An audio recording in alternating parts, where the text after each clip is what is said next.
very much. We've got two of the Scottish Government ministers here joining us this morning. So we have Patrick Harvey. Patrick, would you like to just sort of say a couple of words to start with?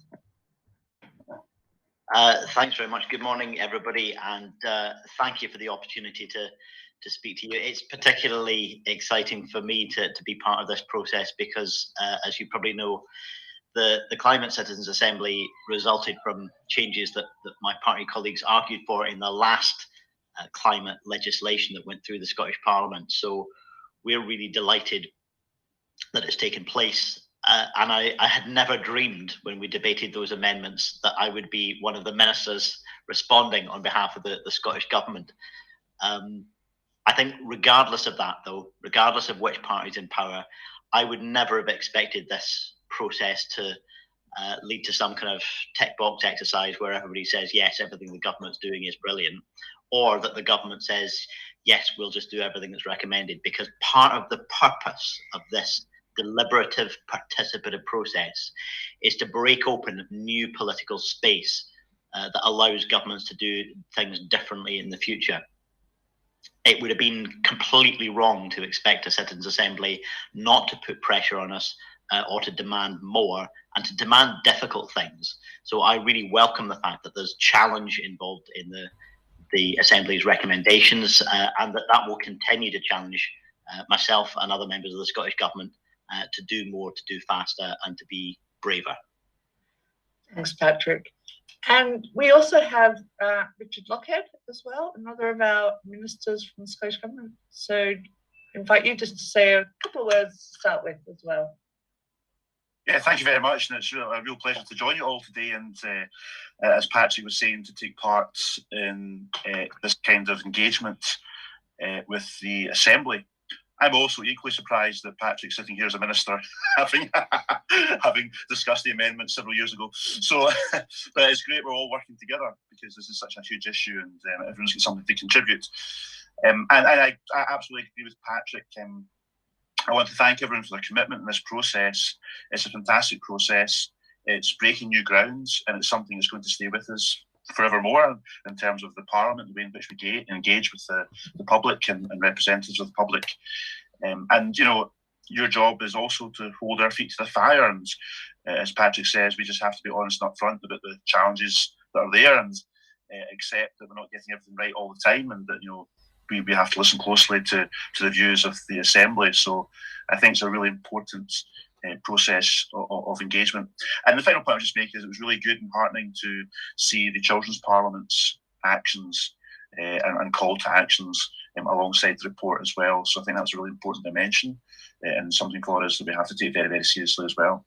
So I look forward to your questions. Clearly, every single minister across government is engaged in this agenda, so we'll do our best to answer your questions as much as we can with our own individual responsibilities. And clearly, as Minister for Just Transition, you know, that's a key focus for me in terms of the future and how we respond to the climate emergency. Great. So, as I think you've both been told, the members have been sort of working and prioritising up some questions that they want to ask. And I think we're going to start with Group 8 first. Question for Patrick to start with. Ellie is coming in from Group 8 with the first question that we have there around pace of change. Hi, Patrick. I've got a question from our group. As an assembly, we really don't feel the government has picked up on the urgency of our recommendations. In particular, there is a lack of specific actions, targets, and timeframes. What is holding the government back from working to the timeframes we know are needed?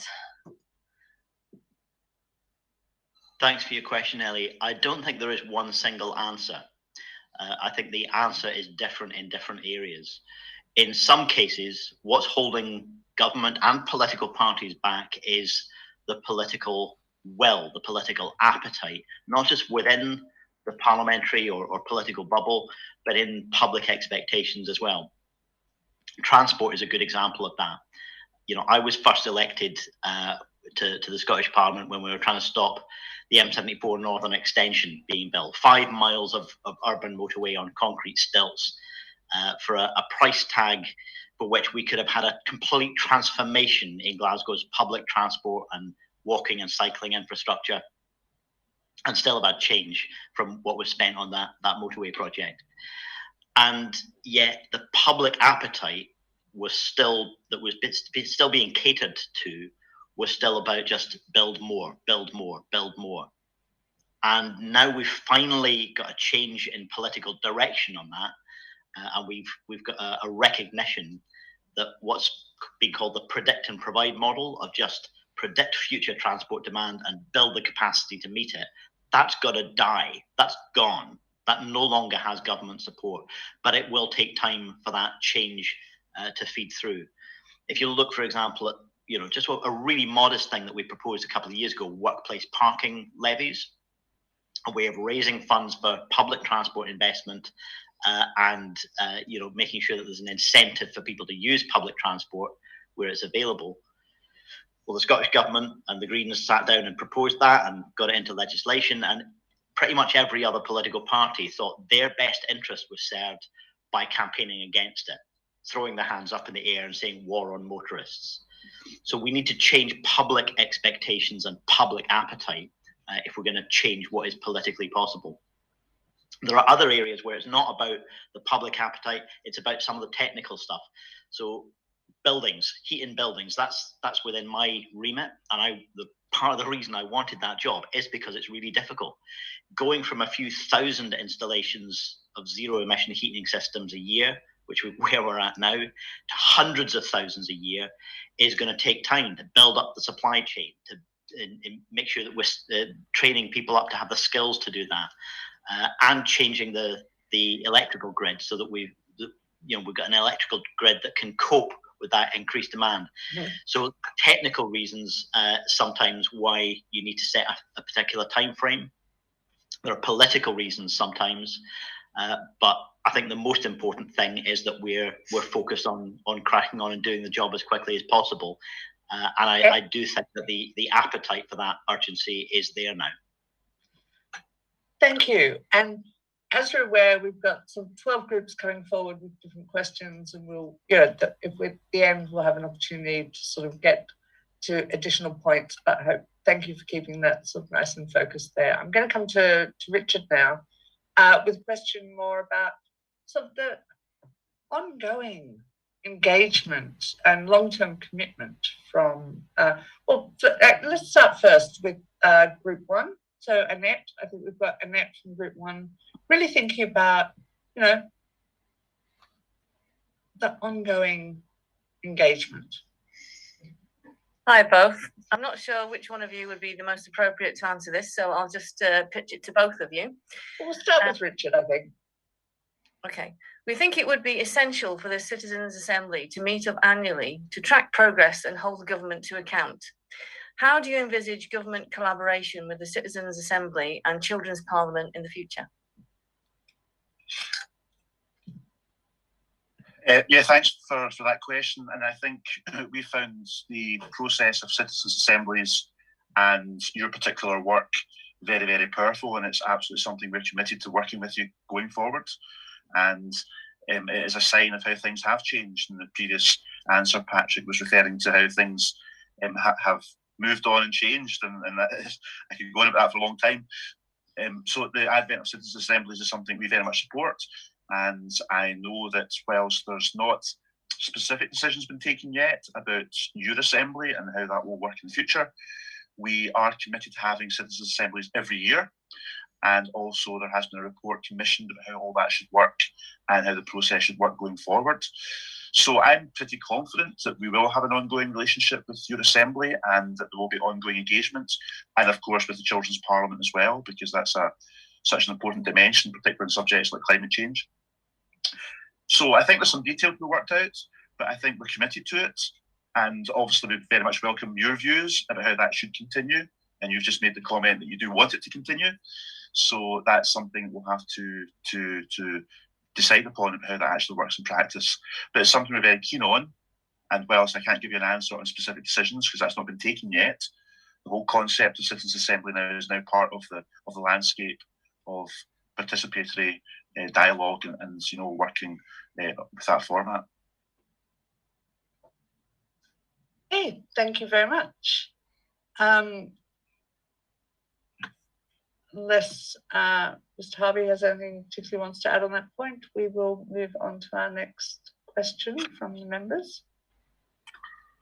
And the next question is around sort of, I suppose, long-term commitments. The Assembly itself has been talking a lot about, the addressing climate change, the climate emergency is not something that is going to come easily, but it's not saying it's going to come immediately.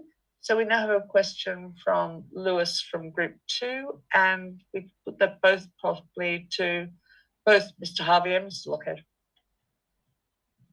Hi. So our group's question is, how can we get a government to commit to ongoing work to tackle the climate emergency that lasts longer than one term? Particularly, how can we make sure that initiative scopes and funding are not changed by newly elected governments?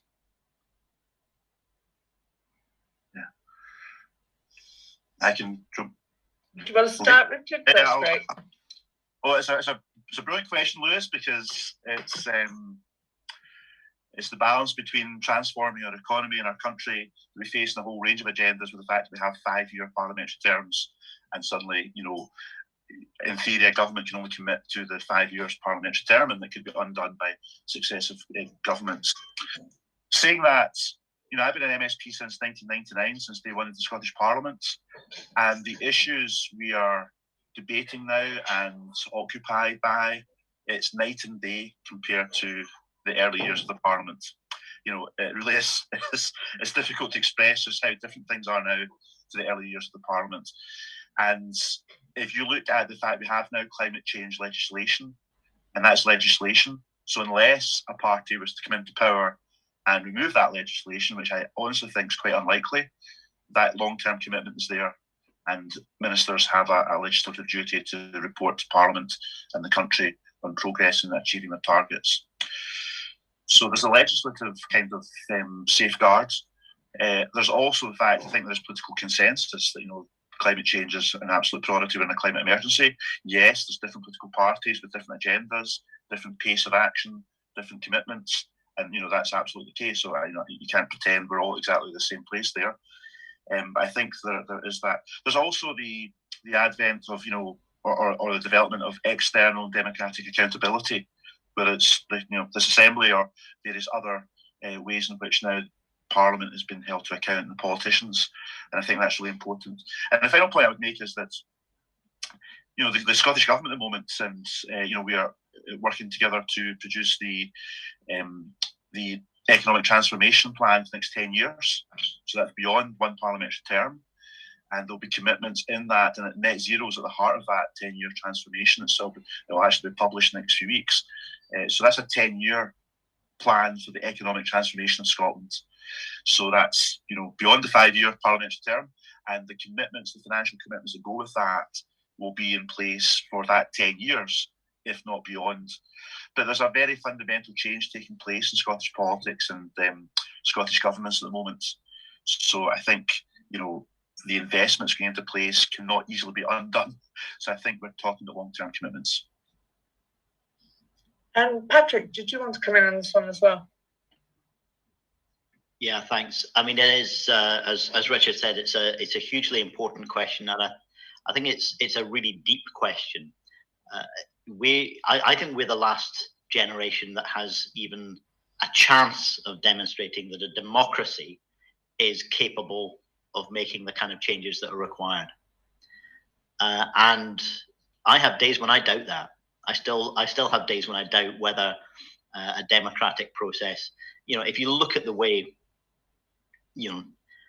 what are nominally democracies around the world have seen the rise of populism, of climate denial, even decades after the science has been crystal clear on the fundamental questions, democracy can be still subverted and co-opted by those who will just throw that out the window and pursue politics based on their own short-term interests or the short-term interests of their pals and their cronies or whoever.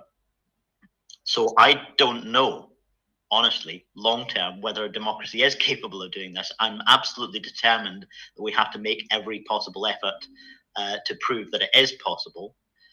But yeah, nothing can give you a guarantee that Scotland might not elect a government that was, going down the direction of Trump or Bolsonaro or whoever else in another 5 or 10 years' time. In fact, the only way to prevent that from happening is to make sure that we are changing the public expectation. No piece of legislation can do that. No government plan or commitment can do that, because governments can change. Changing public expectations and the public attitude for the better is the only way to guarantee that we won't get more regressive, more kind of climate denial or populist governments in future. And that, I come back to where I started in the opening remarks. That's one of the reasons why participative and deliberative processes are really important.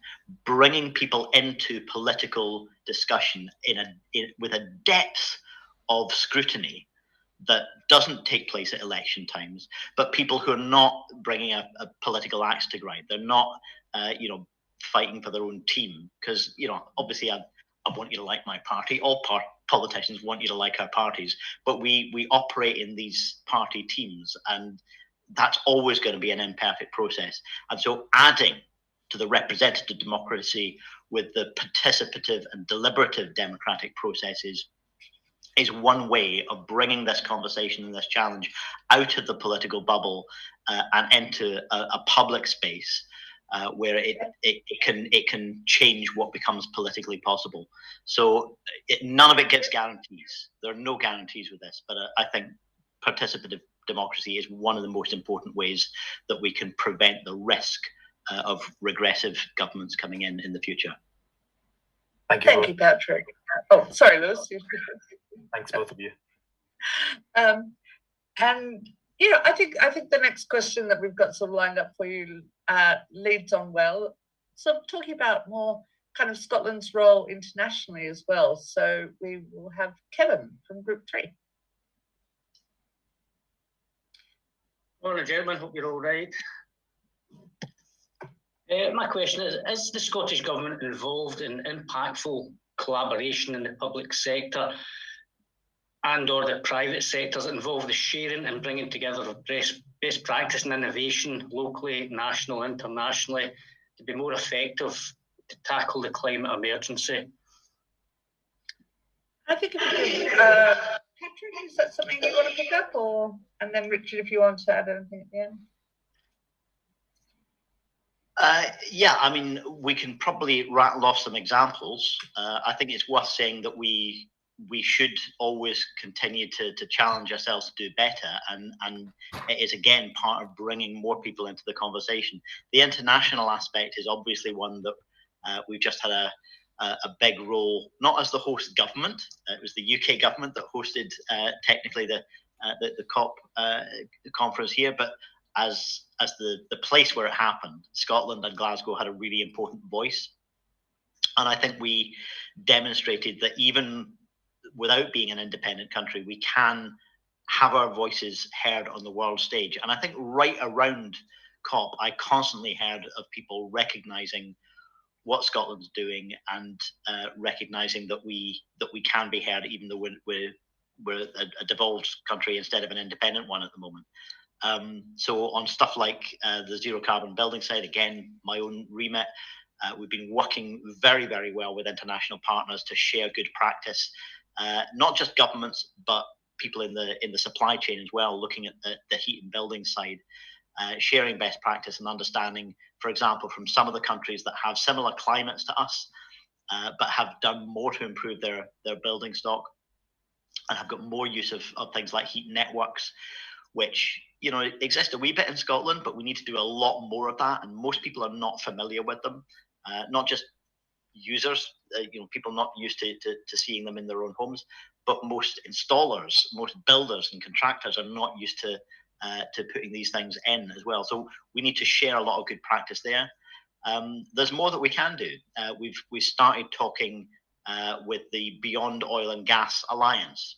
And we haven't yet got to the point where the Scottish Government has agreed to join that alliance, but we're exploring becoming what's called a friend of it. In order to fully join, you have to be committed to taking regulatory actions on oil and gas extraction that are actually beyond the Scottish Government's powers. Those sit at UK level. So we wouldn't be able to fully join yet, but even just having that conversation, even just sitting around the table and maintaining links with those kind of countries is recognizing the world is on a path away from fossil fuels. We're doing it decades later than we should have done it, but we have to do it, and we have to do it as fast as we can. So there's a lot of work happening to share that good practice between governments, between countries, and also with others who are not government actors, but academics, NGOs, experts, and a lot of the businesses that need to change as well. I think what the question really is about is if I'm trying to build a product and China's got a key component to it, I need, rather than me set it up myself, takes me a couple of years investment, but if I can just ship that important key part from another country, bring it in, and then I've got that product ready to develop instantly. So as in your carbon capture, things like, are we looking at other countries to see what are they doing, how does it match with ours, and how can we put that out internationally quicker than the current time it's taken us to work out new technologies like hydrogen, things like that. So Kevin, you're looking at sort of learning from that best practice from other countries as well, maybe. Yeah. I don't know, Patrick or Richard, if you just do have a brief comment on that. It's a good question, Kevin, about the commercial side of things and how to get technology in terms of collaboration. There's huge technological collaboration that Scotland is at the heart of, particularly through our universities and our research and development side of things. And Scotland's got an amazing reputation for international collaboration. It's been, as you know, it's been slightly dented by Brexit, which has caused some significant problems. But I think there is a lot of international collaboration led by universities and researchers looking at technological solutions to many of the issues we're speaking about. And internally within Scotland, there's a lot of collaboration as well, because one of the benefits of being a country of only 5.4 million people is that everyone knows each other and gets around the table, and there's lots of collaboration. Your initial question was about the public sector, and there's that's something thankfully we are good at in Scotland, is collaboration amongst all our public sector leaders, so we can go in the same direction over net zero. So I think that'll pay a lot of dividends. Yeah, thank you, Richard. I'm going to have to move on because we've got to 5 groups and we're almost halfway through. We've got 12 questions to get through. So, but thanks, Kevin. Hopefully that has sort of picked up on what you and the wider group were sort of focusing on. And I think thanks very much. Good afternoon, gentlemen. I think this one follows on sort of quite nicely, Richard, and I'll come back to you with it, I think. It's a question from Graham from Group 10, sorry, that actually is about, a lot of comments that we've been hearing over the weekend are about things where the response from government to the recommendations have been about, it's outside of Scottish Government remit. And our question was very much about, how does Scotland need to change? So I'll hand over to Graham now to ask a question to you both. Well, good morning to you both. If the constraints of devolution were not there, how much more imagination and ambition would you apply to addressing the climate emergency and poverty? Well, I don't know. I'll go first, but we'll start with you. Enormous quantities of creativity and imagination would be applied if we had the powers of an independent country. There are so many issues we deal with on a day-to-day basis on the net zero agenda, or particularly the poverty agenda, where you scratch the surface, and many of the constraints we face clearly are because of our lack of powers and decisions taken at UK level. So whether that's a universal income in terms of tackling poverty, or many of the issues that were in the government's response to your report, where we did mention the fact we didn't have powers over certain fiscal levers or taxation options. Clearly, we would be able to do things. And I think the whole issue over green taxes is a huge opportunity. If we had more fiscal responsibility and taxation powers, we could do so much more. And I don't necessarily have all the answers, but it would give us the opportunity to be creative with environmental taxes. So I think that's one big area we would make a big difference. I think we could go on for a long time talking about all the powers we could use if we had these options. But you can even look at the energy crisis we face just now. Just to give one quick example, it's very topical, which is causing fuel poverty and extreme levels of fuel poverty that's not addressed properly in terms of the lifting of the energy cap and the 54% increase in energy bills and so on. And we can't cut VAT on that, and the UK government taking a decision not to cut VAT. We would obviously look at that. We were able to do so, and the other issues around the energy debate just now we just can't influence as much as we'd like to. So there's a whole range of issues we could do. We could be a lot more creative with. Yeah, and one of the ones that really did come up in the obviously the recommendations that members are making were around sort of taxation. So thank you for that. Can I come in there? Yeah. Can I come in there and just say, there's a lot more you could do under existing powers. You have the power of land reform, and included within land reform is the possibility of introducing annual ground rent or another form of taxation like that, which has the power actually to transform lives. And that's something that you could do just now. Yeah. Patrick, did you want to come in on that, or Richard? Sorry, I saw Patrick waving. So. No, I was also just responding to Graham's point about what would we do if we had more powers and how more creative would we be. But yeah, absolutely right. I mean, we have to hold our hands up and just say, yes, you've given us a lot of feedback through your report about more things we could do. And, but I'm sure Patrick wants to mention the land reform issue. I mean, yeah, I'm someone who wants to remove the constraints of devolution, but I have never believed that we should use that as an excuse for not acting really creatively within devolved powers where we can. And taxation is one of the areas where it's been really frustrating. We don't have the power to set up new national taxes for the most part, but we do.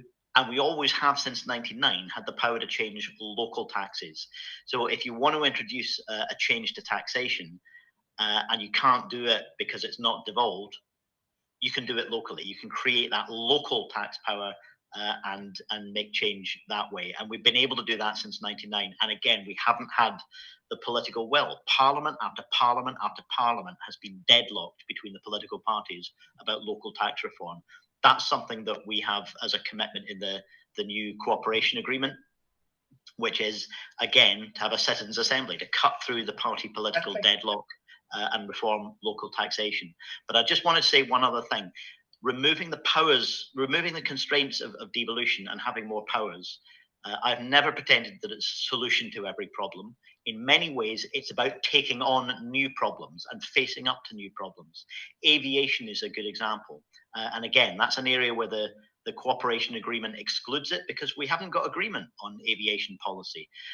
If we had control of aviation policy, if that was a devolved power, we would need to make decisions about actually, can we cope with a return to pre-pandemic levels of aviation? The research is absolutely clear. We can't meet our climate targets without demand reduction on aviation.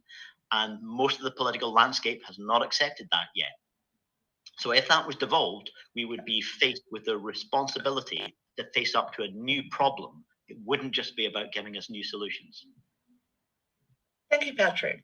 I am going to move us on now to the next set of questions, because there's a couple of those are getting a bit more specific now, but we're starting to pick up some of the sort of really difficult trade-offs and issues that actually, not only us as the Assembly and yourselves as MSPs are dealing with. So I'm going to go to John now from Group 4, and I think we'll start this question with Richard. It's really about this idea of sort of just transitions and fairness. John, are you there? Yes, I would thank the ministers for giving up some of their valuable Sunday morning time to talk to us and be so straightforward. Much of what I have to say now really ties into the last speaker, Graham. You'll notice in our general statement, there's a real emphasis on justness and fairness, but it wasn't within the Assembly's remit to consider the costs of what we recommended. Now, we all know that these things are going to be expensive, and it's going to be taxation one way or another, so the public will pay. Now, rightly, Minister Harvey has talked about the devolved powers and taxation being creative with it. The concern that we have is this justness and fairness, that the taxation must hit, mainly the polluter pays principle should be guided here, the people who are most able and most responsible for the climate change problem. So what we're really asking for is a just and fair system of taxation. Now, within your devolved powers, I'll give you a specific one, which really ties in with Minister Harvey's goal. You do have the aggregate levy within your remit. Now, the aggregate levy could help you put taxation onto the extremely damaging cement and concrete production and encourage more timber production. Now, that's one. Also on aviation, you mentioned what you can't do, but your air departure tax does give you a possibility to tackle that. So there are two issues, and I'd like to see how you can address those in a fair way that won't hit the poorest people hardest. Yeah, thanks, John. I think sort of the bigger questions that some members were asking around that is that, you know, how will the changes that need to happen really be able to be funded in that kind of fair way, that just transition, especially given, you know, some of the other things that are going on in terms of cost of living increase. So I don't know, Richard, if you want to start, and then obviously Patrick, if you would like to. Yeah, I mean, I'll give you, a viewpoint from the just transition perspective, and I'm sure Patrick will want to come in maybe about the use of these levies, etc. But so firstly, John, we absolutely agree, and that's why my post exists. I'm the first just transition minister in the Scottish Government, and that's because we absolutely want to prioritise the principle of making sure the transition's just, in that we learn lessons from the past and don't repeat them. Therefore, people are kept in good jobs and good green jobs going forward. We don't just dump people onto the unemployment queue because we're making such a rapid transformation of our economy, like happened when we shut the coal sector back in the 80s, or the Thatcher administration did that. So jobs, and secondly, ensuring that no part of our population or no one has a disproportionate burden from the journey we're on, in that they have to pay a disproportionate cost. And as you say, John, that means we've got to be super careful about ensuring that low-income families and vulnerable people don't end up paying more because of the transformation of the economy. And we're seeing just now the whole debate around fuel poverty as a result of rocketing energy prices. So the Scottish Government's viewpoint is that we are devoting, as you can see, a lot of time trying to ensure that we can protect vulnerable people and low-income families with the abilities we do have to address that. We don't have, as we just discussed in the previous question, all the taxation powers or fiscal levers would like to do that properly. So we've got to use what limited resources we do have to try and protect people because of wanting to adhere to the just transition principles. But going forward, clearly there's massive questions to be answered and massive challenges. And, we don't have all the answers yet about how to avoid a disproportionate burden on people within our population as we move forward. We have to look at what's going to cost people and deal with that and find the answers. But in terms of the general principle, we absolutely agree with you. Thanks, Richard. Unless Patrick, there's something you particularly want to add there, and do feel free. I am conscious that we're a bit over halfway through and we've still got 6 groups that haven't got to answer their question yet. So I will come to you, Patrick, I think, with the next question. We've got Shona from Group 5. I think particularly, as you're aware, we've been working with the Children's Parliament throughout the entire Assembly process, but I'll hand over to Shona. Thank you. Good morning. Thank you for giving us the opportunity to put our questions to you. We've been really inspired by the work of the Children's Parliament alongside what we've been doing. What do you think of their proposal, which was one of their top 3, of a national annual tree planting day? And why has this not been mentioned or adopted in your response?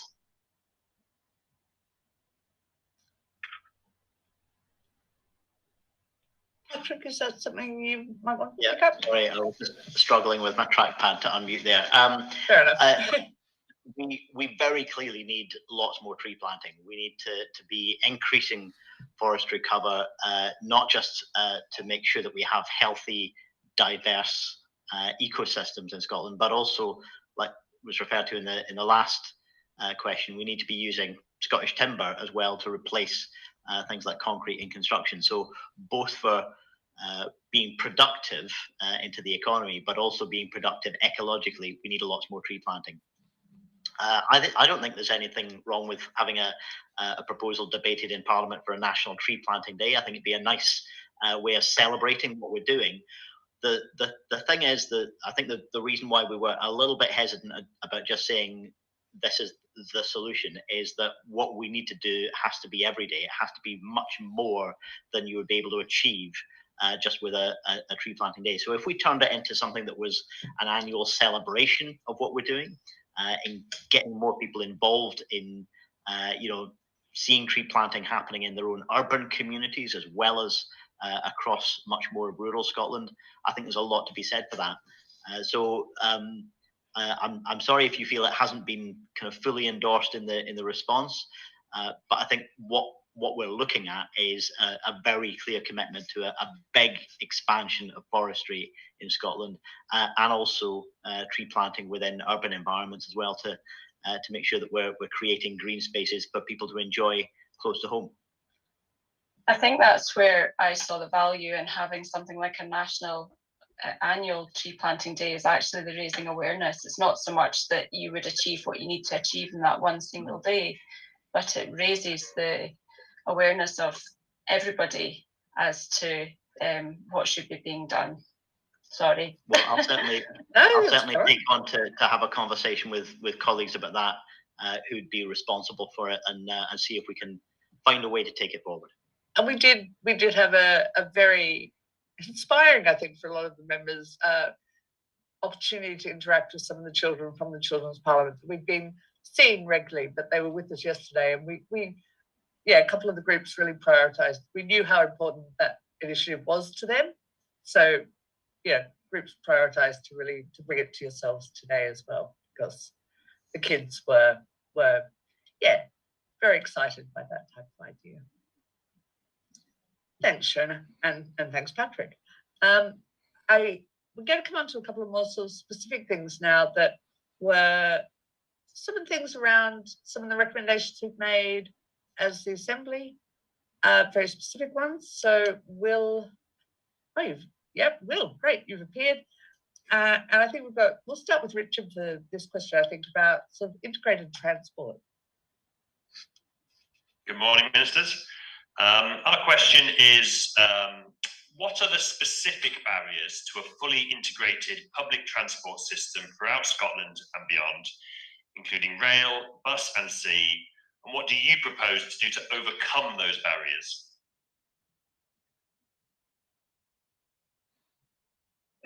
Thank you. Yes. Well, we are, very keen, and I agree with you that we want to create an integrated transport system in Scotland, and we want to make transport more affordable as well. We have quite a complicated landscape, that's been built up over many decades in Scotland in terms of transport. I think we have, I don't know, is it 270 to 300 different, bus operators and operators of transport in Scotland, and that challenge of coordinating that, because I know that there's been a big debate over smart cards and so on, which we have begun to develop in Scotland, and we've had the first smart card that's got different modes of transport on it. But there are these challenges we've inherited with our transport infrastructure and transport systems in Scotland as well, that have been quite challenging, so we perhaps haven't made as much progress as we'd like. But now, of course, things are going to change quite rapidly, and we've got ScotRail coming in to being operated publicly in a matter of months, We have just seen the rollout launched this month of the free transport or free buses for under 22 years of age. So we are making a lot of progress in making transport more accessible and more affordable, or free in some circumstances, obviously. And I think that's going to open up a lot more opportunities.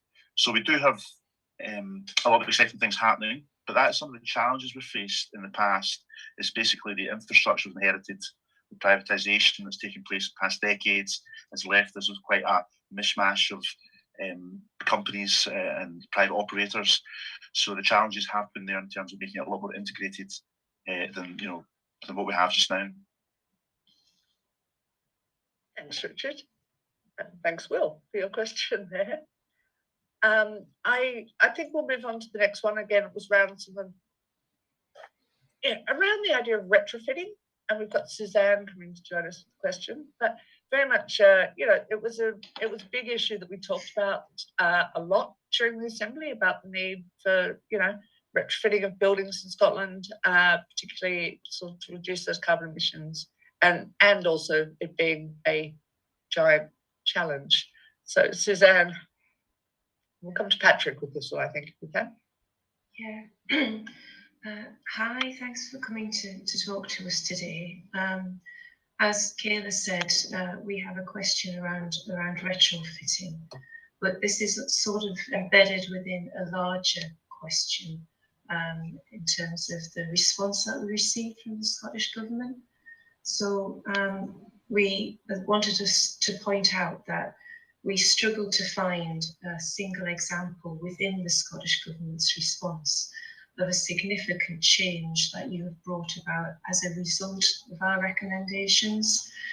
The response document read basically as a catalogue of policies that were already in train, or reasons as to why you couldn't do what we asked or couldn't do things within the timescales. The Assembly's work, as you know, it represents thousands of man-hours committed by people who want to see changes. And we felt that the document in response should have been framed differently. We didn't want a list of what you were already doing. We wanted a list of things that you're now going to do differently because of what we've said. So we had a raft of recommendations around the retrofit of existing homes and the decarbonisation of domestic heating to reach net zero by 2030 from this area. Emissions from buildings in Scotland are over 8 million tonnes of CO2 per year, largely from gas and oil for heating. Around 70% of that's residential. We felt that there was very little substance in your response to these recommendations. And in particular, we noted that your timescale for improvement is 2045, not 2030. We realise retrofitting the existing buildings is expected to cost a lot of money, around £33 billion. We wanted to hear more about your plans on this. We realise you've got this heating building strategy, and that mentions that you're about to set up a new Green Heat Finance Task Force to find out where this money is going to come from. So we want to hear more about where this money is going to come from and what milestones you set in your plans to address the retrofitting and the decarbonisation of heating. What are you doing differently now? What are you doing faster because of the extreme urgency we've put to you and our request that you work towards net zero by 2030 rather than 2045? Thank you, Suzanne. Patrick, did you pick up that? There's a lot in the question there, but there's some core bits here. Quite rightly, there's a lot in the question from Suzanne, because this is one of the biggest challenges. One of the reasons I wanted to take on the job of zero carbon buildings as well as active travel is that these are two areas. One where there's a huge and very, very difficult job of work to be done in Scotland, and one on the transport side where that's probably where the biggest failings have been to make reductions in the past. And I am not going to try and pretend that you are going to be completely satisfied. I'm not completely satisfied either, with the scale and pace of what we're able to achieve. And if we had begun this work 20 or 30 years ago, then we might be in a position of saying we're doing it fast enough. We have to acknowledge that we're starting this too late, and that it is incredibly difficult. Look, I'm going to give you an example of my flat here. I'm speaking to you from second floor of a tenement flat on a main road in Glasgow. So we've got a social landlord that acts as the factor.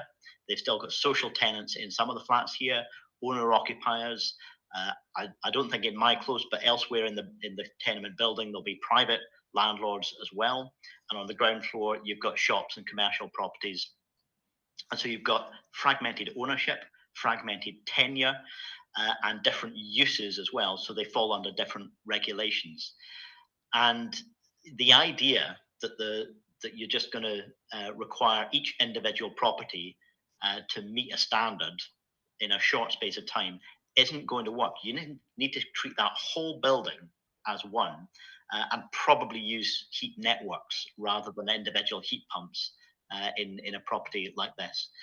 So the challenge of getting buildings like tenements ready for that, and a lot of them are 100 plus years old, and so you only find out what state they're in once you start ripping them apart to do the energy efficiency work. This is immense. This is immense. I want to go as fast as we possibly can. If I sat here and told you that I think the job can be completed in less than a decade across the whole of Scotland, I would be lying. Okay, so we have a heat and building strategy that is accelerating progress. I know that you don't just want to be told that everything's brilliant, and I'm trying not to do that, but it is going about twice as fast as the UK government thinks is possible across the whole of the UK. It needs to engage with the fact that, as we all know, price of energy is hugely important. And if we want this to be a fair, a just transition as well as a fast one, we need to try and not have this push even more people into fuel poverty. We need to try and do it in a way that reduces people's heating bills. But the regulation of those prices, we can't control. We can't even control the extent to which the energy companies have to put their profits into energy efficiency, because again, that's regulated at UK level as well. We're trying to work as fast as we can. And the example I gave at the start of zero emission heating systems, things like heat pumps and heat networks, we've got a few thousand a year going into homes in Scotland right now. And I'm hearing pressure from some of the other parties saying, why don't you immediately pass regulations that require new build all to have zero emissions heating? Well, if those few thousand a year, while we're scaling up to hundreds of thousands a year, if those few thousand a year were going into new build, they would be displacing the newest and most efficient gas boilers, when actually we need to be ripping out the oldest and least efficient gas boilers first. That's the way to get the fastest carbon reductions from the capacity that we've got within this system as we grow it. And we also need to work with the supply chain. They need the confidence to know that they can train people up to install these systems. And it's the construction industry has a lot of inertia. They don't change easily. They don't change rapidly. And what they need is the confidence of knowing we're going to pass regulations that will require this for every building in Scotland at trigger points like change of use, change of tenure, change of occupancy. And that's what we've committed to. So in just a couple of months, you're going to see the first draft regulations coming out, and we'll pass those through Parliament as quickly as we can, that will place these requirements on all building owners. And it's going to be difficult. And just last point, I know we're going on too long here, but the last point on money is another hugely complex one. We had the first meeting of that Green Heat Finance Task Force just last week, and it would be absurd. The idea of setting these goals so far in advance is really important to give the confidence that we're going to use things like taxation. We're going to have to make sure that individuals who've got equity, people who are sitting in high value homes that they don't have a big mortgage on anymore, we're going to need to release some of that equity. But not everybody's in that position. Not everybody has that. So we need to be targeting that support on the basis of low incomes, but also targeting support on the basis of how much wealth people have, not just their incomes. So and I'll also just look back to the land value tax. The land value capture could be a really, really important source of new revenue for investing in the built environment. So you're right, there's a lot more that we need to do. I'm committed to taking that forward as fast as we can, but I'm not going to sit here and feel good about giving you false promises and say that it can be done faster than I think is physically possible. Well, all right. Thank you, Patrick. I am going to have that response. I just wanted to just quickly come back. You said you had the first meeting with the Green Heat Finance Task Force last week. Can you tell me one thing, one action plan that has come out of that meeting? No, because you don't produce an action plan at the first meeting. I'm sorry. This was the first chance to get people around the table to start discussing. Any kind of timescale? Any kind of planned action that you decided on in that meeting, or what was it for? The first meeting probably the Green Heat Finance Task Force is going to meet for about a year and a half, and there'll be output at the end of that, but there'll be output from it all the way through as well. So yeah, I recognise how frustrating this is, and I think you're right to put me under pressure on it. My job is to try and make it happen as fast as possible, but that doesn't mean that the first meeting gets you to the destination. No, I didn't expect that. I was just trying to pinpoint some sort of action plan on this, but thanks for your response.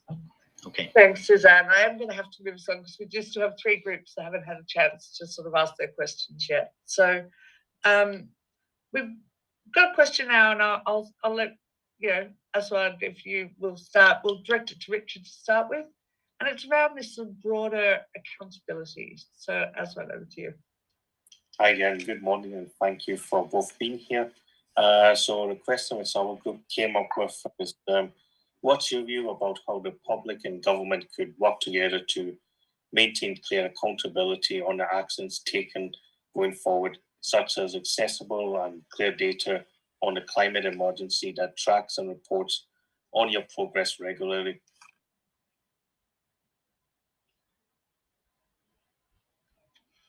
Yeah, thanks, Aswad. Well, clearly, given some of the frustrations we've heard about progress not being fast enough, and I think we all kind of share that frustration, and we would love to be able to go more faster in a lot of these agendas. It really is important that that accountability is there, and that government's feet is held to the fire. Now, clearly, the citizens' assemblies is one new way in which we're putting a process in place to have that participatory democracy in Scotland.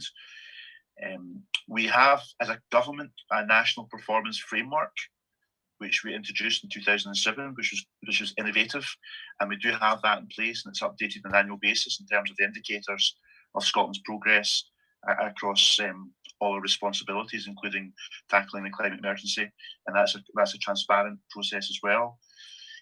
I think clearly we also have that legislative commitment and obligation in place, which means we have to report on an annual basis to Parliament, again in a transparent way, about the progress we're making in achieving our targets.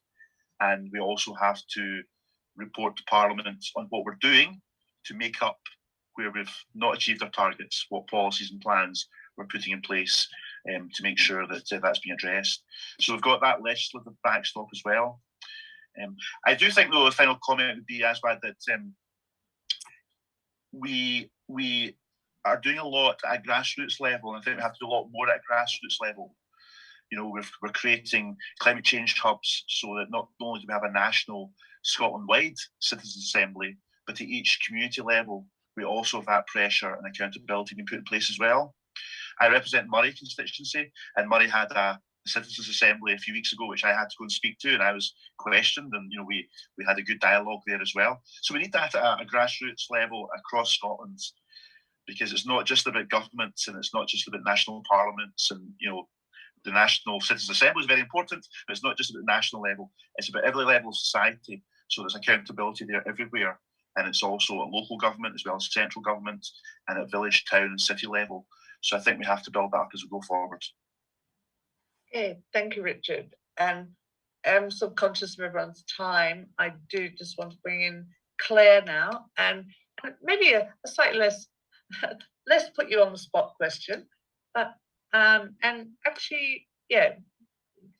Well, Claire, are you there? I'm here. Hi. Hi, Patrick. Hi, Richard. Thanks for being here. Our group would like to know which of the goals from the Assembly's report would you prioritise? So a bit more on a sort of, personally, if you had, yeah, what's really important to you? Richard, do you want to come in first? All right, okay. I was just looking for more thinking time there while Patrick. All right, well, Patrick, you are unmuted. Yeah, I know. I'll give Patrick more thinking time.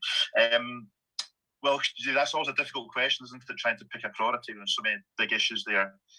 I have kind of pet interests, and then I have the big strategic important one. My pet interests are the kind of circular economy issues, which you highlighted, and the single-use plastics. I introduced the plastic bag levy a few years ago when I was Environment Secretary, and I it wasn't as plain sailing. Ironically, today we take it for granted. It was something we should have done decades ago. At the time, it wasn't plain sailing. And I do think these kind of policies are really important because they touch everyone in the country. They make everyone think. They make people think about their behaviour as individuals. So I have a personal interest in the kind of circular economy proposals that you had in your report, and I think they're really important.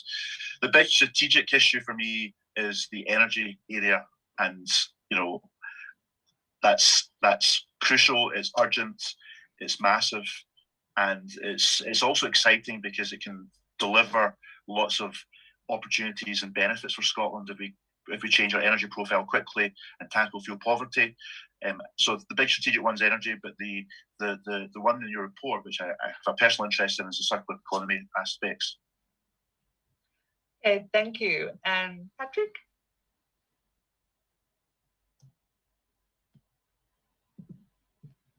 Thanks. I mean, in a way, I chose my priorities when the government picked up the phone and said, "Do you want to talk about forming an agreement and coming into government?" And the priorities that I set for myself were the heat and buildings stuff and the active travel stuff. Those were the things that I was really, really passionate to get involved in and start making a difference on.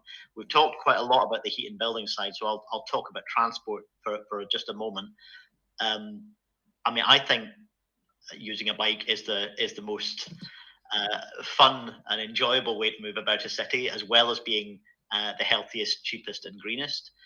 But I recognize that not everyone can do that. It's not right for every person. It's not right for every journey. But having a built environment that is safer and more attractive to walk, wheel, and cycle has got so many more benefits than just that direct transport emission. It's about creating more connected neighborhoods. It's about creating more inclusive neighborhoods, places where people want to spend time and feel safe. So in many ways, transport has been the biggest failing in Scotland for decades, where we've seen emissions going up, not down, and where, unlike things like energy or waste, you talk about energy and waste policy and everybody tries to talk about how we reduce the scale of the problem. For decades, transport has been seen as a more of kind of policy. We just want to build you more stuff, build you more stuff, build you more stuff. And that in itself reinforces the expectation in the public that that's what politicians ought to be doing. We need to see demand reduction as being one of the ways that we not just achieve those climate targets, but also change people's expectations about what it's like to move about in the built environment and between places, and supporting things like local food production and so many more benefits from changing the way that we move about and the amount that we move about. So that's one that I'm really, really passionate about trying to do in the way that I live my own life, as well as the way I do my job. Thanks, Patrick. Now, I know we've gone slightly over the time that we had from you, but we do have one last question from the final group. If you're happy to say so, Amy, over to you. Hi all. So our group asks, firstly, do you believe that our recommendations will have any impact on what the government does, as we feel that you are implementing some of these policies anyway? And secondly, can you name a policy that has changed because of our recommendations? Thank you. Okay. So, Patrick, can we come back to you on that one?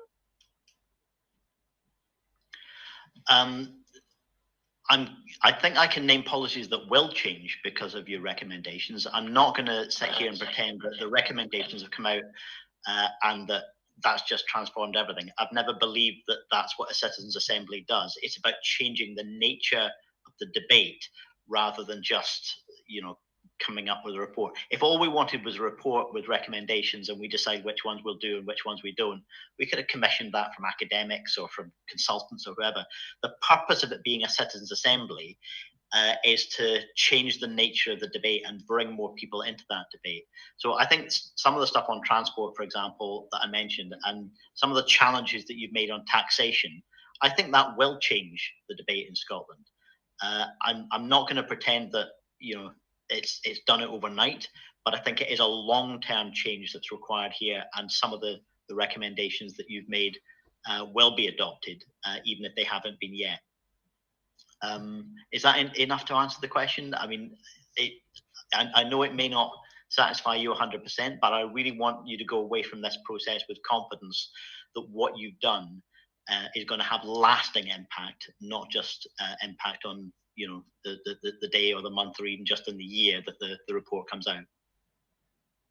And I think it is one of those harder things, and Amy, come back in for that is that thing of, it feels like a long time ago we gave these recommendations, but actually to put some of the big policies and big things that we've been talking about, both within the Assembly and that Patrick and Richard have been talking about here today that need to be changed.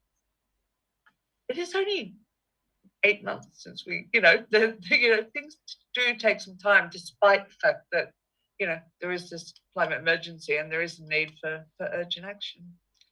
I'm going to sort of draw us to a close here, and thank you, Amy, for that question on behalf of the group. But hopefully, Patrick's assurance that, while we can't promise everything right now, the recommendations in there are influencing and being considered as government is moving and considering some of these different situations.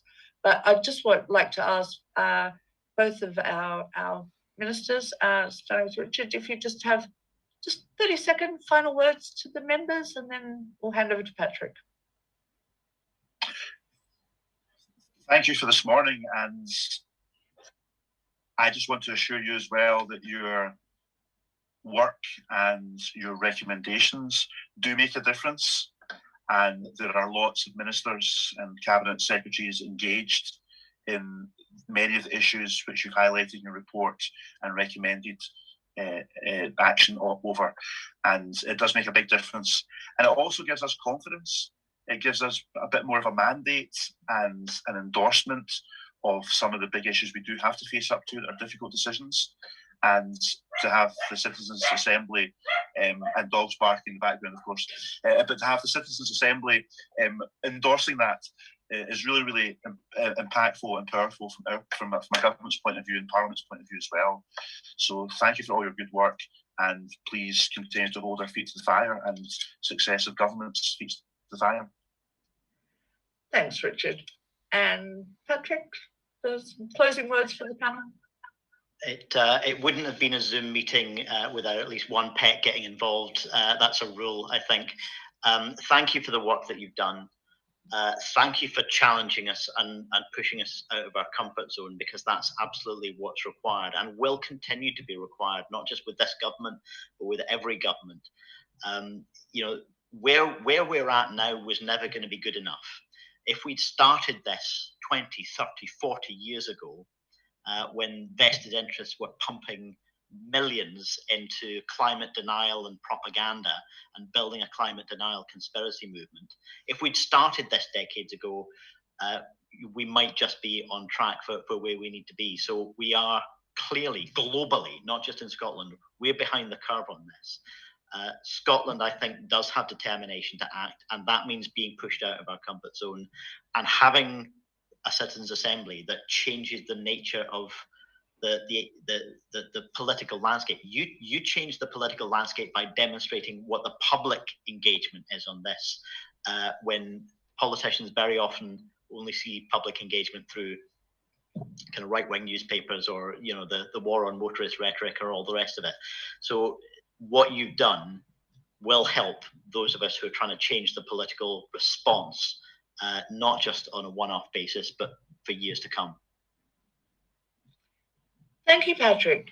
And look, thank you both very much for being here with us this morning. I think, as you said, members, as you've seen, members been sort of working out this, looking at the response from government, really thinking about, well, what do we want to say back? And starting up that sort of two-way conversation between government, between ministers, and between the public. So, hopefully something we can keep going for a long time.